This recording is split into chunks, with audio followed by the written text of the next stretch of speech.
Hey, what's up, YouTube? Welcome back to the channel. Oh man, we are less than a week away from the 50th anniversary of the NWTF convention. Once again, it's in Nashville this year. We're going to be going out again. We're going to go out this year just for Thursday. So the first day of the event's Thursday. It starts, I think, at 11 a.m. We're going to go out. I believe this is our 9th year now. We missed 2021 because of COVID. 2020 we went, and then the COVID stuff all started right after we were there. Actually, several people I know that were there got sick, so they canceled it in 2021, and then they had it again last year, and so we're going back again. I believe it's nine consecutive years if you exclude that, or if you don't worry about that year that it was canceled. But anyway, I want to kind of give a little bit of tips and just kind of some insight into the event and the overall convention and how we handle things. I made a video like this a couple years ago and got quite a bit of positive feedback on it, but I kind of felt like it was time to update it because it's a bit dated. Now, back then the convention was Friday, Saturday, Sunday. Now it's Thursday, Friday, Saturday. We go on Thursday because it's the lowest crowd days ever. The first few years that we went, we would do Friday, Saturday, and that Saturday, sometimes it was kind of sensory overload. I mean, you'd walk in and there were so many people in there that it was a bit overwhelming. That is by far the busiest day. If you can go on Friday, there's fewer people there than Saturday, but Thursday is my choice when to go because there's only a handful of people there typically. And I can take my time. I can stop at each of the booths. I can talk to people. I can meet up with contacts that I have in the industry. I can go talk to the different companies either that I'm on pro staff with or whatever, and I can do that without having to be kind of caught up in the hustle of the activity on Friday and Saturday. So we're going to go on Thursday because of that. Just going to drive out, spend the day, drive back. Not going to worry about spending the night. If you want to spend the night, obviously, now Opryland Hotel is probably booked up. You probably missed your chance to get a room there. We never stayed at Opryland Hotel whenever we would go. We would stay at one of the surrounding hotels, either there near Opryland, or you can go down the road to the couple of next exits there on Briley Parkway, and there's lots of hotels to choose from. And so that's what we would do. We would stay there for half or a third of what it costs to stay in Opryland Hotel. Yeah, you miss out on all of the, atmosphere and everything that's taking place in Opryland Hotel, which really is incredible. And, if you get a chance, walk around, check out the hotel if you've never been there before. But we chose to just stay at a nearby hotel because usually there were 4, 5, or 6 of us going, and we would have to have a large hotel room with 2 bedrooms, and you couldn't get that at Opryland Hotel, and it was going to be very expensive. As far as eating goes, we usually pack a bag of snacks and we carry a backpack with us every time we go because we're always buying stuff. They're always handing out brochures or packets or freebies and things like that.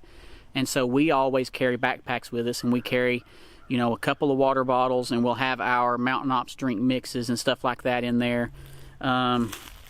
Let's see, snacks. You can buy food there. They do serve food there. They have snack vendors. There are restaurants in the hotel, but once again, they're kind of pricey. And if you try to go to them on Friday or Saturday during lunch, you're going to have a long wait. We did it one year. We tried to go, there's a pizza place there on the island, and we tried to go eat at the pizza place one year, and I think we waited like 45 minutes to get our pizza. It was really crazy how busy they are. So we always pack snacks. We eat on the drive out. This year we're going to eat on the drive out. We're going to have snacks, have drinks, and then we'll probably just grab a bite on the drive back home Thursday evening. We always register for wristbands before the convention.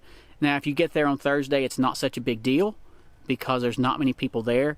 But one year, my dad and a buddy of his didn't register, and we went on, I think it was Friday morning, and they had to stand in line for a very long time to get in because a lot of people don't pre-register. They don't renew their membership ahead of time, and so you're going to stand there for a while waiting to do that. Whereas if you pre-register, they'll send you an email with a little QR code on it, and you just walk in, they scan that QR code, they hand you a wristband, and you're good to go. You just take off, go do your thing, and you're in there from then on. Once you get inside, I always got so absorbed in going to the booths that I would walk right past all of the the silent auction, the custom call competitions, the taxidermy competitions. Go check those out. There's a lot of really good stuff in there. I've got some friends that have calls in the competition this year, and it's always really cool to go check those out. And if you see some you like, bid on them. Like I said, I always, because they're always off to the side, and I would always blow past those trying to get into the booths. But just try to take time to go check those out, because there are some really amazing calls, wonderful craftsmanship that's being displayed at those competitions. So go check those out. You won't be disappointed. And then obviously when you get in there, you know, I like to look at the list of exhibitors before I get there, and I like to try to come up with a plan. And I have the ones that I need to go talk to for various reasons, and then I have some that I have on like a list B of the other booths that I want to go check out, whether it be turkey calls or clothing or choke tubes or whatever, decoys, you name it. I mean, I have those on a list B that I want to check out.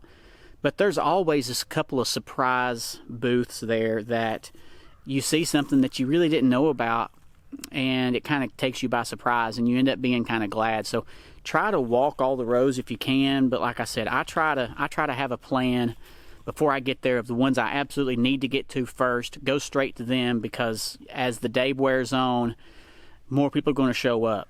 Especially on Thursday, as people leave work early, they come over and different things. So I try to hit those booths up first, and then after I hit those booths up, then I'll walk every aisle and check out everything I can. So this year, with us only been there one day, we're definitely going to be on a tight schedule, because normally in the past we've been there for a day and a half, 2 days. One year we went for 3 days, and that was nice. But by that third day, we ran out of things to do, except for the fact that was back when the third day was on a Sunday. A lot of the vendors, booth exhibitors, they started marking stuff down to clearance it out, because they didn't want to take it back with them. So I don't know if they do that now. If they did it, it would probably be on Saturday evening. I really don't know. I don't stick around that long. Like I said, I avoid Saturday at all costs, because I just don't like being immersed in that much activity. And you can't talk to the booth. You can't talk to people in the booth. You run into people all the time. Yeah, it's an experience to see, but it's just, that's not what I'm there for personally. But anyway, if that's for you, then go for it. By all means, you may love that kind of thing. So if it is, do it. But either way, if you get to go, it's a wonderful event. We always go every year. My kids love going. My dad loves to go. I've taken several friends over the years. So check it out if you've never been. And if you're there on Thursday, maybe we'll run into each other. So anyway, I wish you the best. If you go, have a wonderful time. That's the main thing. Just try to make the most of it. Enjoy your time while you're there. Maybe you'll find some deals. Maybe you'll see some celebrities that you have always wanted to meet and talk to. But either way, I wish you the best. Have a good weekend. God bless.